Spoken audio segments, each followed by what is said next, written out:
இன்னைக்குரிய devotion நீ செய்வதெல்லாம் வாய்க்க வேண்டுமா? சங்கீதம் 1:3. விசுவாச வீரனா நம்ம எல்லாருக்கும் தெரிஞ்ச ஜார்ஜ் முல்லர் இப்படி சொல்றாரு. நான் மனம் திரும்பி 3 ஆண்டுகள் வேத வார்த்தைகளுக்கு முக்கியத்துவமே நான் கொடுத்ததில்ல. அதுக்கு பின்னாடி தான் அதை ஆராய்ந்து தேடி படிக்க ஆரம்பிச்சேன். அப்போதான் அற்புதமான ஆசீர்வாதங்கள் எனக்கு கிடைக்க ஆரம்பிச்சுச்சுன்னு சொல்றாரு. 100 டைம்ஸ் முழங்கால்ல நின்று வேதத்தை படிச்சிருக்கேன். ஒவ்வொரு முறையும் படிக்கிறப்ப எனக்கு மகிழ்ச்சி அதிகரித்து கொண்டே இருக்கும்னு சொல்லியிருக்காரு. மோட்ச பிரயாணம் அப்படிங்கிற புக்ல ஜான் பனியன் எப்படி சொல்றாருன்னா, வேதத்தை வாசியுங்க, திரும்பவும் வாசியுங்க. தேவனுடைய சித்தம் மற்றும் அவருடைய சிந்தையை புரிந்து கொள்ள முடியவில்லையேன்னு சோர்ந்து போகாதீங்க. வேதாகம வியாக்கியானங்கள், வேதாகம இந்த எக்ஸ்பிளனேஷன் தர தெளிவுரைகள் எல்லாம் என்கிட்ட இல்லையேன்னு நீங்க குழம்பிக் கொள்ளாதீங்க. ஜெபிச்சுட்டு படிங்க, படிச்ச பிறகும் ஜெபியுங்க. மனுஷன்ட்ட இருந்து பெற்றுக்கொள்ளுகிற நம்ம நாலேஜை விட, அந்த விளக்க உரையில இருக்கிறத விட தேவனிடத்திலிருந்து பெற்றுக்கொள்ளுகிற கொஞ்சம் நல்லதுன்னு அவரோட புக்ல சொல்லியிருக்காரு.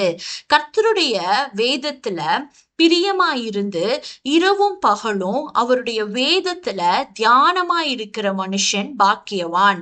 அவன் நீர்க்கால்களின் ஓரமாய் நடப்பட்டு தன் காலத்தில் தன் கனியை தந்து இலை உதிராத மரத்தை போல் இருப்பான்.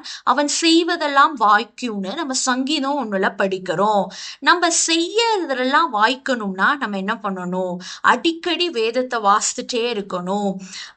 நம்ம இயேசு மறுபடியும் நியாயாதிபதியா 2ஆம் வருகையில வரப்போறாரு.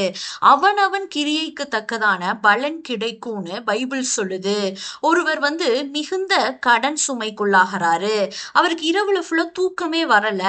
அவரு தான் சபை பாஸ்டர்ட்ட தன் பிரச்சனைகளை சொல்லி ஜெபிக்க சொல்றாரு. போதகர் அவர்கிட்ட இப்ப நம்ம கேட்ட இந்த வசனத்தை தான் வாசிச்சுட்டே இருங்க அப்படின்னு சொல்றாரு. உடனே அவரு இரவும் பகலுமா வேதத்தை எடுத்து வாசிக்க ஆரம்பிக்கிறாரு. அவர் சொல்றாரு, வேத வசனம் படிக்க படிக்க என்கிட்ட இருக்கிற குறைகள் எல்லாம் அது சுட்டி காமிக்குது. ஃபர்ஸ்ட் எந்தெந்த காரியங்களை எல்லாம் நான் சரி செய்யணும்னு நான் தெரிஞ்சுட்டு மனம் திரும்பினேன். வேத வசனத்துக்கு கீழ்ப்படிந்து வாழ தொடங்கினேன்.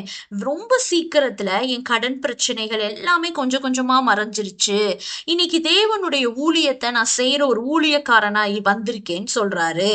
நம்ம கூட செய்கிற காரியங்கள் அனைத்தும் வாய்க்க வேண்டும்னா வேதத்தை இரவும் பகலுமா வாசிக்கணும், அதை தியானிக்கணும், மெடிடேட் பண்ணணும், அதன்படி நடக்க நம்ம ஆரம்பிக்கணும். படிக்கிறது மட்டும் முக்கியம் இல்ல, அதை ஃபாலோ பண்ணணும். நம்ம லைஃப்ல, நம்ம வாழ்வுல நம்ம கண்டிப்பா உயர்த்தப்படுவோம், அது உறுதி. வேதத்துக்கு முக்கியத்துவம் கொடுத்து வாழ்ற ஒரு கிருபையான வாழ்க்கைக்காக நம்ம ஜெபிப்போம். ஆமென்.